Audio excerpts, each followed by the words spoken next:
말씀.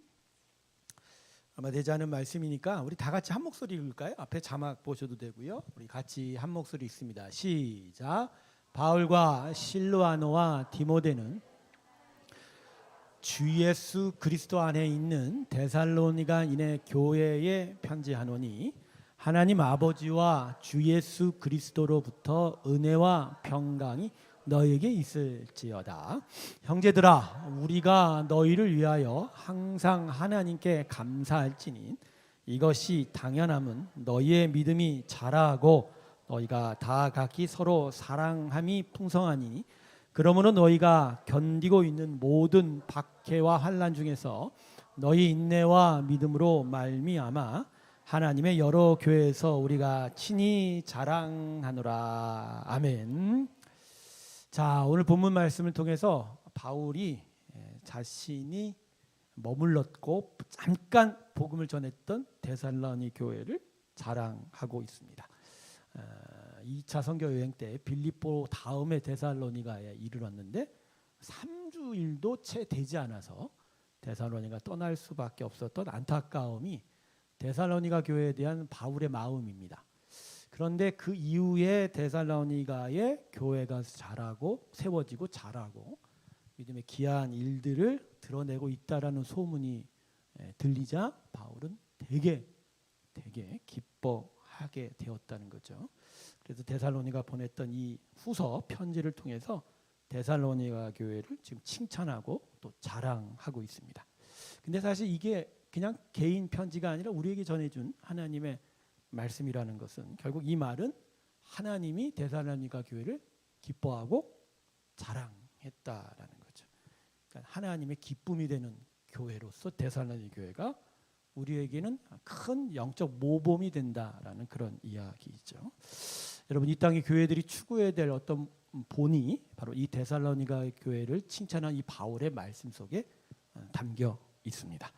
자, 그렇다면 하나님께서는 데살로니가 교회를 왜 기뻐하시고 자랑하셨는가? 자, 본문에 세 가지가 기록이 되어 있어요. 첫 번째는 데살로니가 교회는 믿음이 자란 교회였다라는 거죠. 본문 2절을 보면 너희의 믿음이 자라고라고 이렇게 3절에 기록이 되어 있죠. 여러분, 하나님께서 우리를 보실 때 가장 기뻐하는 것이 무엇일까요? 다른 게 아닙니다. 믿음입니다. 하나님이 우리 안에 무엇을 보시기를 원하시죠? 믿음이 있는 걸 보시죠. 정확하게 말하면 믿음이라는 거 원래 우리 게 아니죠. 믿음의 시작은 하나님으로부터입니다. 하나님의 은혜의 선물이 믿음인데 그 믿음이 우리 안에 들어와 우리 것으로 되어가는, 그게 자란다는 거예요. 믿음이 자라고 굳세어지고 믿음의 성숙으로 나아가는 것, 그게 바로 하나님이 우리를 보실 때 기뻐하는 가장 최고의 기쁨이 될 것입니다. 세상 만물에 대한 하나님의 섭리와 기대는 자람입니다. 성장인 거예요. 그리고 사람에게도 마찬가지죠. 사람도 육적으로는 자라면서 많은 열매를 맺어야 되는 거죠. 영적인 것도 또 마찬가지예요.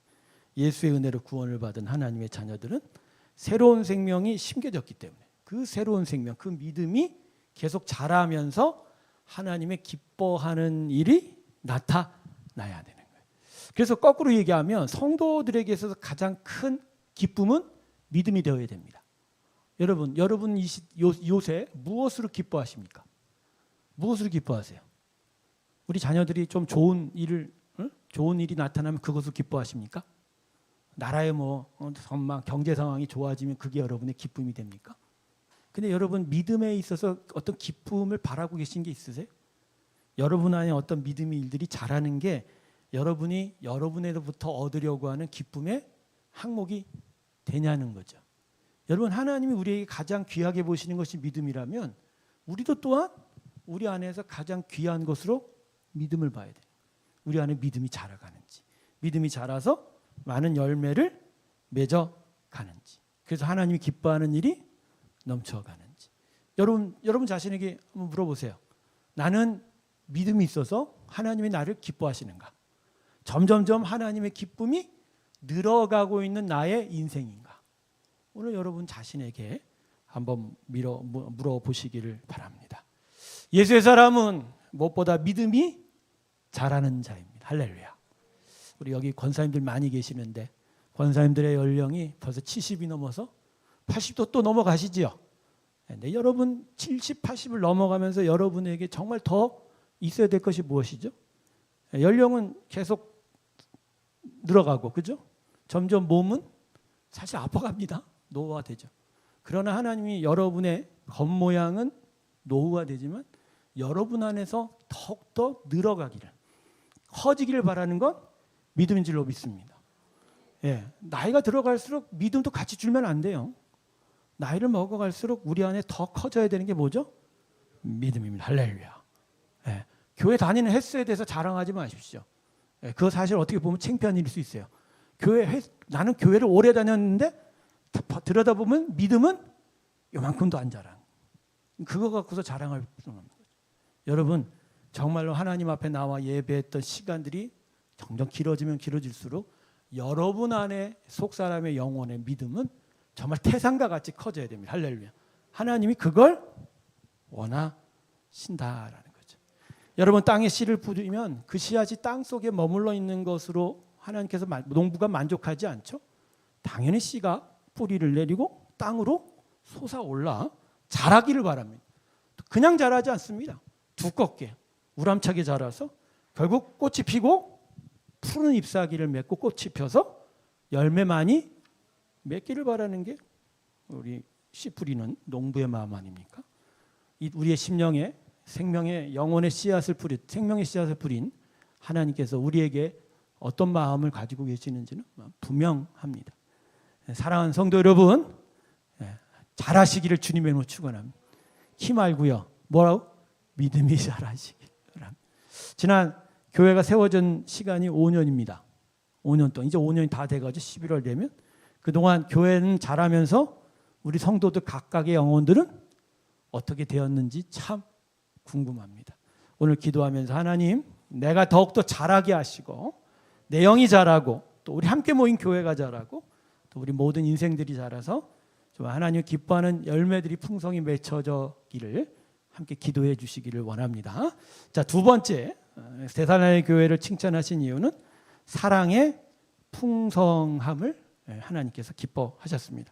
3절에 보면 믿음의 자랑과 함께 동일하게 기록한 본문이 있죠. 너희가 다 각기 서로 사랑이 풍성함이니.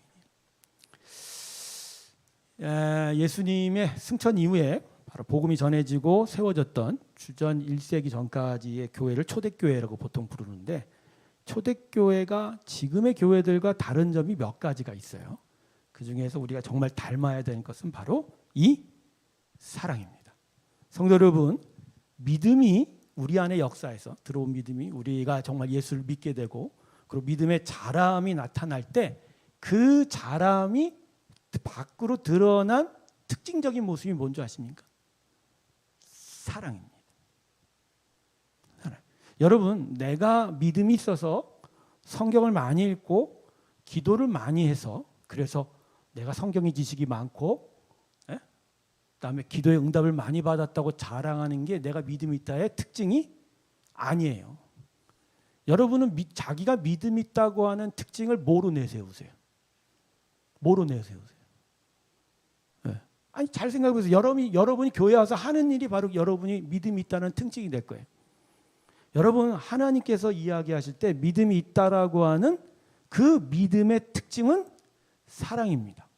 그래서 야고보가 얘기했죠. 죽은 믿음은 사랑 없는 실천 없는 믿음은 죽은 믿음. 그러니까 믿음 아니라는 얘기. 그래서 데살로니가 전서를 보면 후서인데 사도 바울이 데살로니가 교회를 칭찬하면서 믿음이 역사했다고 해서 믿음의 역사. 그다음에 뭐가 나오죠? 사랑의 수고예요. 믿음이 역사하면 우리 안에 사랑의 수고가 반드시 나타나게 된다.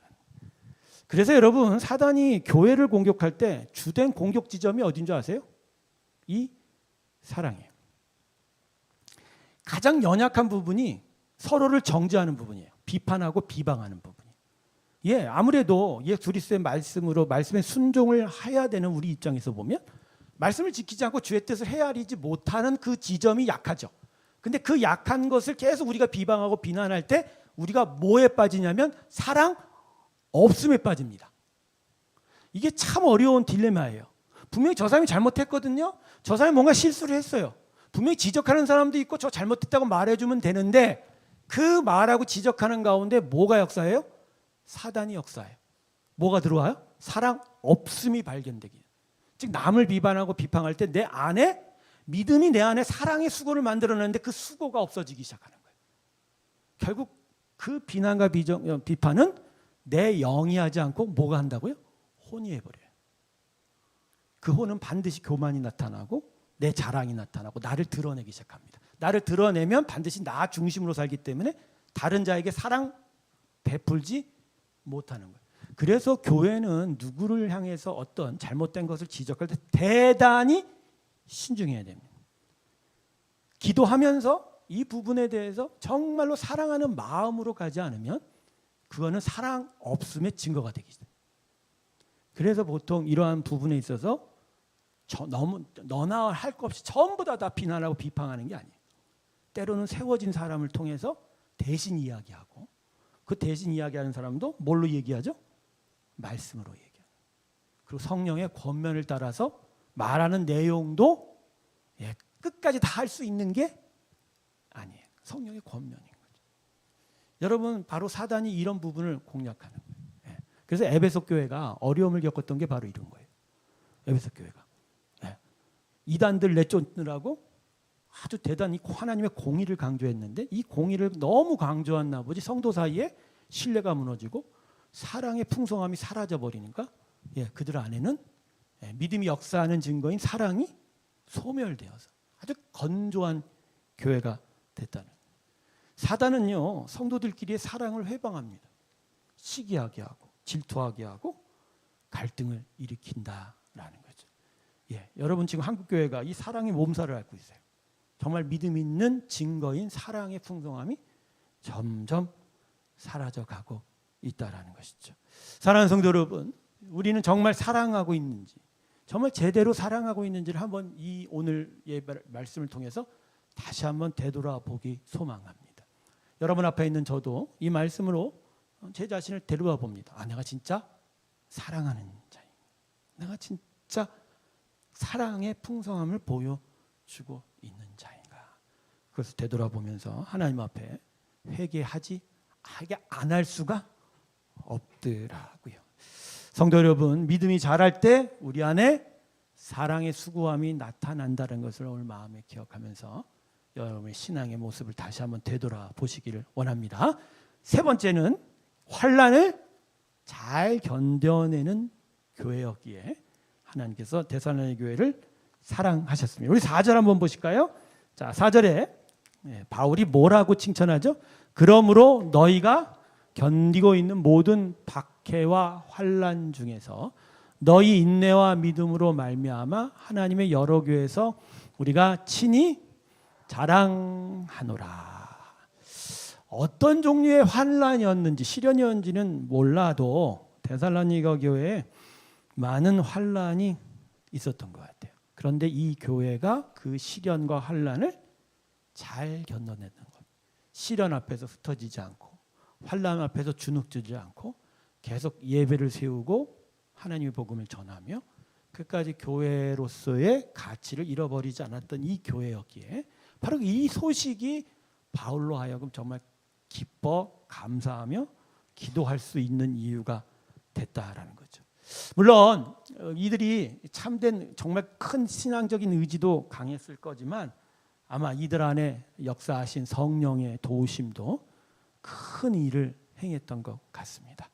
여러분 갈라디아서 5장 22절에 보면 오래 참음은 성령의 열매라고 하지 않습니까? 그러니까 성도들이 이 시련과 환난 속에서 계속 참아낼 수 있었던 건 그들 안에 성령의 충만함 통해서 오래 참을 수 있는 믿음의 덕들이 자라나게 되었다. 성도 여러분, 여러분이 지금 환난을 당하고 있는지는 모르겠습니다. 여러 가지 시련을 경험하고 있는지는 모르겠습니다만 겪고 있는 시련 속에서 여러분들이 과연 어떻게 서 있는지를 한번 되돌아보시기를 소망합니다.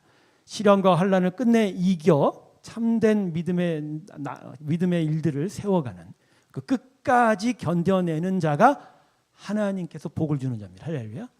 여러분 믿음으로 끝까지 이기시길 주님의 이름으로 축원합니다. 예, 이기게 하실 겁니다. 하나님 이겨가게 하실 거예요. 그 이기시게 가시는 하나님을 계속 믿으면서 끝까지 하나님을 바라보는 일이 있을 때 우린 정말 하나님의 기쁨에 칭찬을 드릴 것이고 우리와 함께 모인 이 교회는 환난을 잘 견뎌내는 교회라는 것을 드러내게 될 줄로 믿습니다. 우리 새롬교회는 참 세워질 때 여러 가지 사유가 있는 교회이지 않습니까? 근데 오면서 세워져 오는 동안에 정말 뭐가 이상했냐면 코로나 시절에 교회 세우는 게 참 어려운 일이거든. 2020년 그죠? 2020년 11월에 저희가 교회를 세울 때는 코로나가 절정에 달했던 때입니다. 그죠? 2019년, 2020년 2월부터 발병을 해서 1년도 되지 않았을 그때 참 어려움이 많았던 시기에 오히려 우리는 모여서 뭘 세웠어요? 교회를 세웠어요. 예배드리지 말라고 온갖 그죠? 규제와 제한이 있고 많은 사람들이 집구석으로 다 들어가서 그죠? 자기 살려고 막 그러던 때 우리는 어떻게든지 모이려고 들었잖아요. 그리고 나서도 여러분 기억하십니까? 우리 코로나 격리 기간 동안 1주년 예배 잘못 드렸다가 댐팡 그래갖고 몇 주 그죠? 단체로 감염자 나타났잖아요. 기억도 안 나시죠, 여러분? 그 나만 기억하죠? 예? 그죠? 야, 그 코로나가 센 게 확산력이 큰 게 그때 우리 별로 뭐 마스크 잘 쓰고 한다고 해도 그죠? 전염이 돼갖고 어려운 그런 시간을 전했는데, 예. 근데 생각해 보니까 흩어지지 않았어요. 예, 우리는 물러서지 않았어요. 어떻게든지 규제와 제한 조치를 잘 지켰지만 어떻게든지 모이려고 했던 거죠. 예, 우리는 코로나 시절 잘 이겨냈습니다. 노예 목사님들도 그렇습니다. 이 코로나 시절에 교회 세우는 사람들 처음이고, 예. 코로나 이전과 이후에 인원 차이가 우리는 아예 없지 않습니다. 많은 교회들이 거의 30%가 빠졌다고 하지 않습니까? 그 사람들 지금도 교회 나오지 못하고 있다는 통계가 나왔는데 우리는 잘 견뎠습니다. 근데 요새는요. 아니 코로나도 없는데 안 나와. 아니 코로나도 없는데 왜 자꾸만 집구석에 있냐는 거죠. 아니 왜 바이러스도 창궐하지 않는데 왜 우리는 안 나올까? 네, 우리는 위기에만 강합니까? 여러분 믿음은 평생 해야 될 싸움입니다. 평생 견뎌가는 거예요. 평생 견뎌가는. 한 번 견디고 나면 이제 됐다 이게 아니에요. 끝까지 믿음을 붙들고 하나님만 바라보면서 살아가는 게 우리 신앙이에요. 그걸 기억한다면 우리는 계속 열심을 내어야 할 줄로 믿습니다. 예, 현대교회의 특징이 그렇죠. 모이지 않으려고 애쓴다고 하지 않습니까? 모임을 패하는 악습관을 내려놓고 함께 모여 기도하고 예배하는 귀한 믿음의 자람과 믿음의 역사들이 저와 여러분 가운데 함께하길 주님의 이름으로 축원합니다. 성도 여러분, 어렵고 힘들어도 이겨가십시오. 성령이 도우실 것입니다. 여러분과 함께 하실 것입니다. 그래서 여러분 이 어려운 시련을 이겨가면서 끝내 하나님의 크신 은혜의 날들이 우리 가운데 함께 할 줄 믿습니다. 자, 우리 다 같이 이 오늘 세 가지 하나님께서 데살로니가 교회를 칭찬했던 이유를 가지고 하나님 나는 정말 하나님 칭찬받는 자인가? 나에게는 어떠한 부족함이 있습니까? 하나님 이 귀한 믿음의 덕을 세우는 저희가 되기 원하오니 오늘 나를 도와 주시옵시고 이 믿음을 향하여 나아가는 복된 저희의 신앙의 길이 되게 해달라고 기도했으면 좋겠습니다. 우리 첫 번째 기도 제목